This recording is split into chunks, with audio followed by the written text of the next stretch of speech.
अभी हम जा रहे हैं त्रियोगी नारायण दर्शन करने और आप लोगों को भी लेके चलते हैं। और बाकी यहाँ पे बहुत सारी शादियाँ हो रही हैं, आज आपको भी दिखाते हैं कैसे क्या चल रहा है। चलिए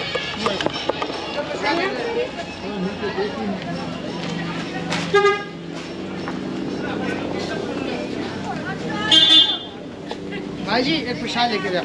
यहाँ पे शिव पार्वती ने शादी किया था, वहाँ पे ये अन्नदान होता है। जहाँ पे शिव पार्वती की शादी हुई थी यहाँ पे चढ़ाया जाता है।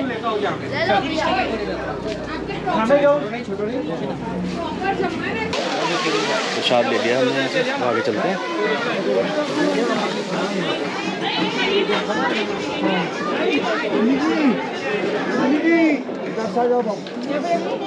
इधर से उल्टे में करा दो। ये मेरी शादी है। रास्ते भी खरीद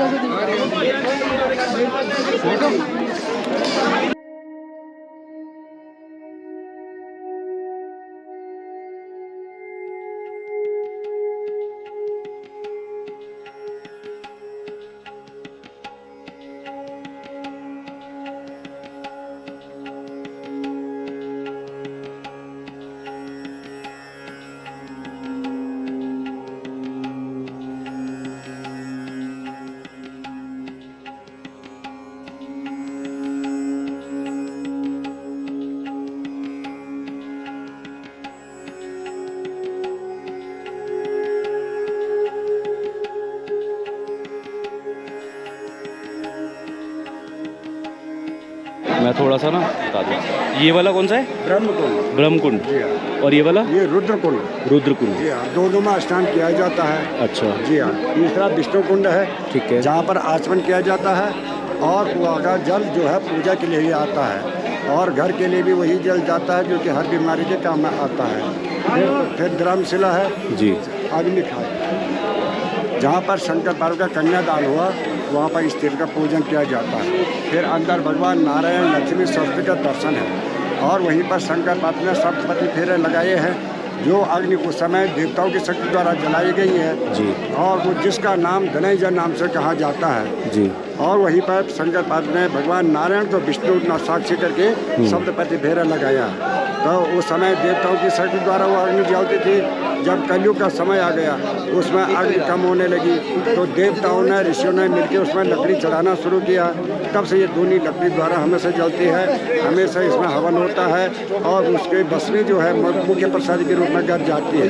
वो भस्मी ऐसी पवित्र चीज़ है जैसे घर में बच्चों को किसी का नज़र लग जाता है या घर में कोई छल कपट होता है तो भगवान नारायण का नाम लेके उसका तिलक कर लो, छोटे बच्चों के गले में तावीज बना करके बांध दो, उसमें किसी का तंत्र नहीं चलता है।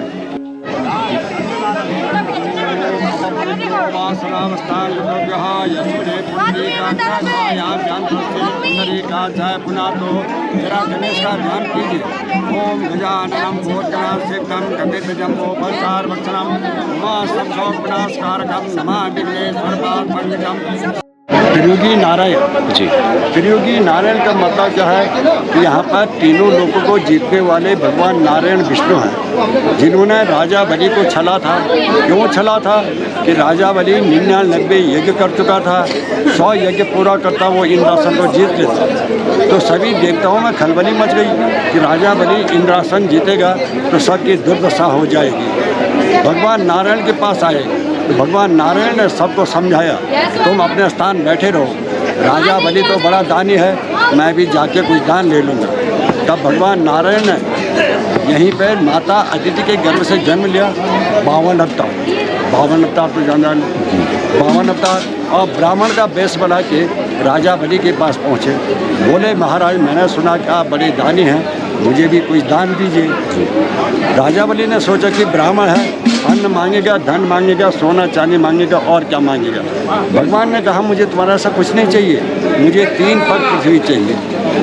राजा बलि ने सोच कहा कि महाराज 3 पग पृथ्वी कहीं भी ले सकते हैं। तो भगवान ने कहा अगर देना है मुझे संकल्प करके दीजिए। तो लोटे में जल डालने के लिए टोटी होती है ना, तो टोटी से हाथ में जल डालना था। तो वहाँ राजा बलि का गुरु शुक्र महाराज जो है बड़ा चतुर था, वो मट्टी के बेस में बैठ गया। क्यों बैठा कि हाथ में जल न पड़े, संकल्प अधूरा हो जाए। भगवान नारायण ने एक तिनका निकाला, वो टोटी में ठोक दिया, तो वहाँ शुक्र महाराज की आँख निकल गई। शुक्र महाराज जी जो है जमीन में उतरे, बोले महाराज मुझे क्षमा कीजिए। भगवान ने कहा तेरे लिए यही क्षमा है, तू अपने स्थान बैठ जा।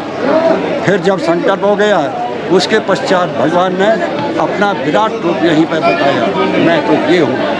पहले ब्राह्मण था और विराट रूप बता दिया कि मैं तो ये हूँ। एक पक्ष से स्वर्गलोक को ढक लिया, दूसरे पक्ष से मृत्युलोक को कि राजा बनी, तीसरा पक्ष कहाँ रखो कि महाराज मेरे पास कोई स्थान नहीं है, मेरे सिर में रखिए। तीसरे पक्ष से राजा बनी को पाताल पहुँचाया, वही भगवान नारायण। आप लोगों ने पहले तो देखा होगा, नहीं तो सुना है, हरिद्वार के पास कनखल है, वहाँ पर दक्ष मंदिर है, वहाँ पर राजा दक्ष ने यज्ञ किया। वहाँ पर सभी देवी देवताओं को बुलाया गया। शंकर भगवान का भाग न लेने से वहाँ पर सती हो गई थी। फिर दोबारा जन्म इस स्थान पर राजा हिमांचल थे, पर्वत के राजा, उनकी पत्नी थी माता मैना। तो माता मैना की कुख से सती ने दोबारा जन्म लिया। पर्वतराज की पुत्री होने से पार्वती नाम पड़ा। तब यहाँ पर गौरी गुफा है, वहाँ पर पार्वती मैया ने कई वर्षों तक तपस्या की है। क्यों की है? शंकर भगवान की प्राप्ति के लिए। जब शंकर भगवान की प्राप्ति हो गई है, तब राजा हिमांचल ने अपनी पुत्री पार्वती का कन्यादान करके शंकर जी को इसी स्थान पर दिया है। तब से यहाँ पर ये 4 कुंड हैं। 2 में स्नान होता है, ब्रह्म कुंड और रुद्र कुंड में, विष्णु कुंड में ओम नमो नारायण करके आचमन किया जाता है। चौथा सरस्वती कुंड है, वहाँ पर पितृ तर्पण किया जाता है।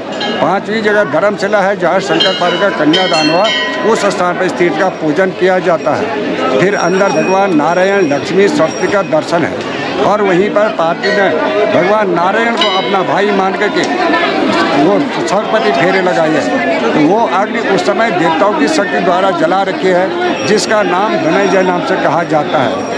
तब वहाँ पर शंकर पार्वती ने सरस्वती फेरे लगाया। तो वो अग्नि उस समय देवताओं की शक्ति द्वारा जलाई गई है, जिसका नाम धनंजय नाम से कहा जाता है। जब कलयुग का समय आ गया, उसमें अग्नि कम होने लगी, तो देवताओं ने ऋषियों ने उसमें मिलकर लकड़ी चढ़ाना शुरू किया।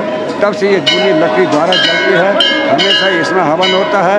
उसकी भस्मी जो है मुख्य प्रसादी के रूप में घर जाती है। वो भस्मी ऐसी चीज़ है, जैसे बच्चों को किसी का नज़र लग जाता है, घर में कोई छल कपट होता है, तो भगवान का नाम लेके उसका तिलक किया जाता है। और छोटे बच्चों के गले में ताबीज़ बना के बांधा जाता है, उसमें किसी का तंत्र नहीं चलता है। बोलो भगवान नारायण की जय।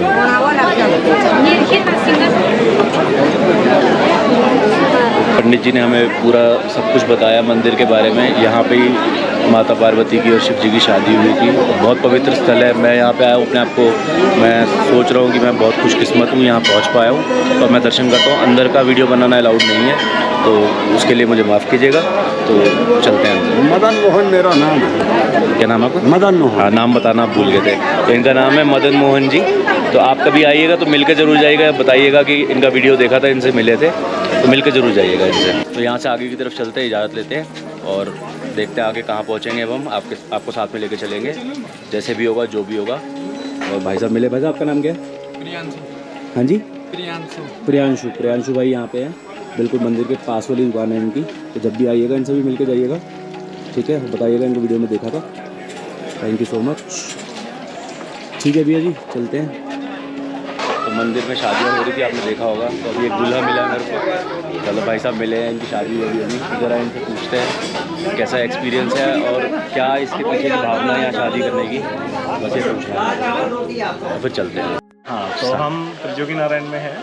यहाँ पर हमने 2 साल पहले मन्नत मांगी थी कि यहाँ पर हम लोग शादी करेंगे, तो उस समय नहीं हो पाया था। इस साल हम लोग यहाँ पर आकर के हम लोगों ने फेरे लिए शादी की। आपको बहुत बहुत शुभकामनाएं शादी की। बहुत अच्छा लगा आप लोगों को। तो अभी हम शादी वाले घर के साथ बैठे हैं और थोड़ी सी गॉसिप करते हैं और आपको भी बताते हैं। हाँ जी सर, बताइए। आज हम मनोज, हमारा कजन है, जिसको काफ़ी दिनों से इच्छा थी कि हमारी शादी यहाँ पर त्रियोगी नारायण जी मंदिर में होनी चाहिए। तो 2 साल से हम इंतज़ार कर रहे थे। आज लास्ट में हमको चांस मिला है आने का जी, और हमारी शादी ठीक से संपन्न हो गई। हम लोग पुणे से आए हुए हैं बेसिकली। आपने भी यहीं की थी शादी? नहीं, हमें तो पता ही नहीं था त्रियोगी नारायण है क्या। अच्छा। ये हमारा कजन है जो दिल्ली से आया हुआ है जी, और एक कजन ये हमारे महेंद्र सिंह, ये देहरादून में ही है जी। वो हमारी चाची, जिनके बच्चे की शादी है। ठीक है, ये मनोज जो कजन वाला, ये अमिता जी जिसकी काफ़ी दिली इच्छा थी आने की, और ये है सविता। अब इनकी शादी पहले ही हो चुकी है, लेकिन चाहते थे कि शादी यहाँ होनी थी, हमारी इच्छा थी उनकी। तो आप दोबारा कर लो। आज फिर से माला डाली उन्होंने। हाँ, दोबारा आज दोबारा शादी की है। आज हमने दोबारा से जी जो है आपस में माला डाल के यहाँ पर और विधिवत तरीके से दोबारा डालने का एक फायदा और भी होता है, पता है? दोबारा आप वरमाला डालते हो ना, जयमाला डालते हो जब, तो जैसे अगर मान लो कभी किसी कुंडली में 2 शादियां लिखी हो, तो दूसरी शादी अपनी वाली से दोबारा हो जाती है, तो टेंशन फ्री। मतलब आगे का कोई चांस ही नहीं है। कोई चांस ही नहीं है, कहीं से कहीं तो कोई चांस चांस है अभी। हाँ। तो पहली एनिवर्सरी पे ना आपके लिए भी है, दोबारा से एक बार वरमाला डाल लेना, दोबारा हो हमारे साथ, ठीक है? तीसरी बार शादी हो रही है हमारी। वो हो सकता है किसी कुंडली में 3 भी लिखी होती है, ये अपने आप नहीं हो रहा, कुछ भी सब लिख के आया है, कुछ भी अपने आप नहीं हो रहा है यहाँ पर। तो बहुत अच्छा लगा जी आप लोगों से मिलके, चलो थैंक ठीक यू, है? बहुत बहुत शुभकामनाएं आपको शादी की, बहुत अच्छा लगा जी, ठीक है जी, ओके जी, ओके जी।